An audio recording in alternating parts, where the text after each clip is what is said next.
sit curled up in your armchair.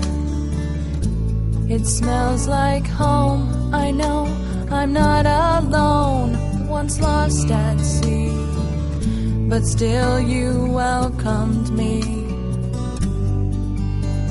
home.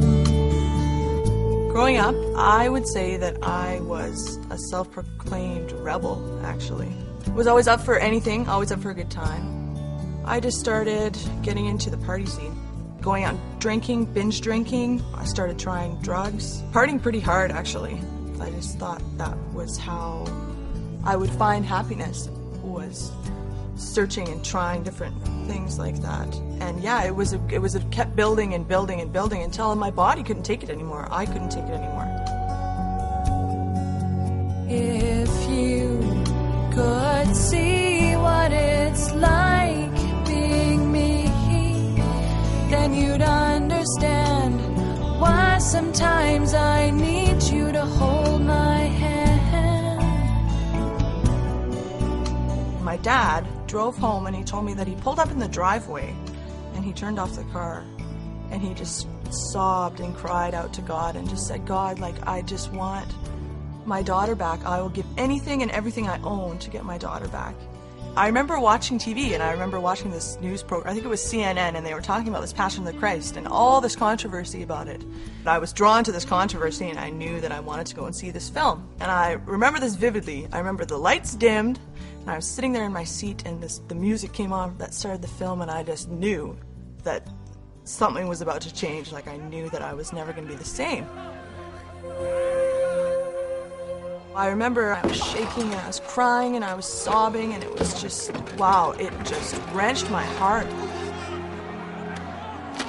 I wanted to know more about this Jesus. So I went home that night and went into my room and I got down on my knees and I prayed to God and I talked to Jesus for the first time. I took the bus down to the House of James, which is a Christian bookstore in Abbotsford, and I walked into that place and I talked to the lady and I'm like, where's the Bible section? And she pointed me over and I stood there and I looked through the Bibles for an hour and a half. Actually, the one Bible that I decided on it was called the Jesus Bible, so I knew I had the right book, so I knew he was in it. I flipped to the back and I started reading the New Testament. And I powered through the New Testament in 7 days. It was amazing. It was like I was starved for this knowledge. I just soaked it in. Like, it was... Once I started reading, I needed more and more. I knew that I wanted to have this relationship with Jesus. I didn't really know how to do it, so I looked it up on the internet. And I found this website called www.thelife.com. I read it and it really touched my heart, and I prayed a prayer. There was this prayer there that kind of led you through it. And that was when I began my relationship with Jesus, when I let him into my heart. Really quickly, things started changing with me. My whole attitude, the way that I spoke,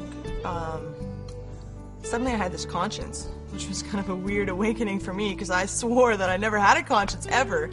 And I was very aware of things that I was doing wrong. And my parents definitely took notice, and they were trying to figure out, whoa, what happened with Christina? What's going on with her? I no longer have this emptiness inside of me. I feel whole and I feel complete, and for the first time in my life I feel joy, which I never thought was actually possible to feel. And I feel excited and I feel loved.